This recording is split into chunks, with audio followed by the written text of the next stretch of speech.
एक पुराने कस्बे से थोड़ा दूर एक छोटा सा गांव था, चंदनपुर। दिन में यह गांव बिल्कुल सामान्य लगता, लेकिन रात होते ही यहां सन्नाटा छा जाता। गांव के बाहर एक पुराना पीपल का पेड़ था, जिसके पास जाने से लोग डरते थे। गांव में 3 लोग थे जिनकी कहानी सबसे अलग थी। रघु, निडर लेकिन जिद्दी युवक; सुरेश, डरपोक पर सच्चा दोस्त; और पंडित हरिनाथ, बुजुर्ग जिन्हें तंत्र मंत्र का ज्ञान था।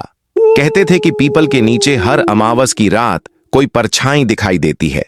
जो भी उसे देखने गया वह या तो बीमार पड़ गया या फिर कुछ दिन बाद गांव छोड़कर चला गया।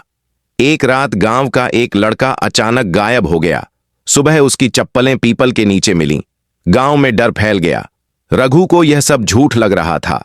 उसने सुरेश से कहा, डर की वजह से सच छुपा हुआ है, आज रात हम खुद देखेंगे। सुरेश डर से कांप रहा था, लेकिन दोस्ती के कारण मान गया। वे दोनों पंडित हरिनाथ के पास गए।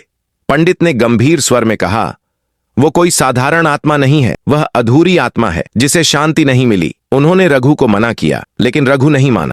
अमावस की रात, चारों ओर अंधेरा, हवा में अजीब सी ठंडक, पीपल के पत्ते बिना हवा के हिल रहे थे। जैसे ही आधी रात हुई, पीपल के नीचे एक सफेद साया दिखाई दिया। उसके पैर जमीन को छू नहीं रहे थे। सुरेश जमीन पर बैठ गया। उसकी आवाज तक नहीं निकल रही थी। अचानक वह साया बोला, मुझे न्याय चाहिए। रघु का शरीर सुन्न हो गया।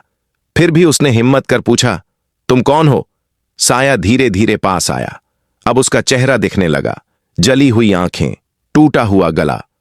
उसने बताया कि वह कभी इसी गांव का आदमी था। उसकी हत्या कर दी गई थी और शव को पीपल के नीचे दफना दिया गया। जब तक सच सामने नहीं आएगा, मैं किसी को चैन से नहीं जीने दूंगा, यह कहकर वह चीखा। अचानक पेड़ जोर से हिलने लगा। हवा इतनी तेज थी कि सांस लेना मुश्किल हो गया।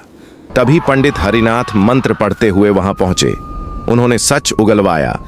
हत्यारा गांव का ही एक व्यक्ति था। सुबह होते ही गांव में सच्चाई सामने आ गई। हत्यारे को सजा मिली।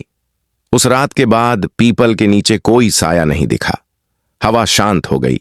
लेकिन गांव वाले कहते हैं, अगर कोई बहुत देर रात वहां जाए तो आज भी एक आवाज सुनाई देती है।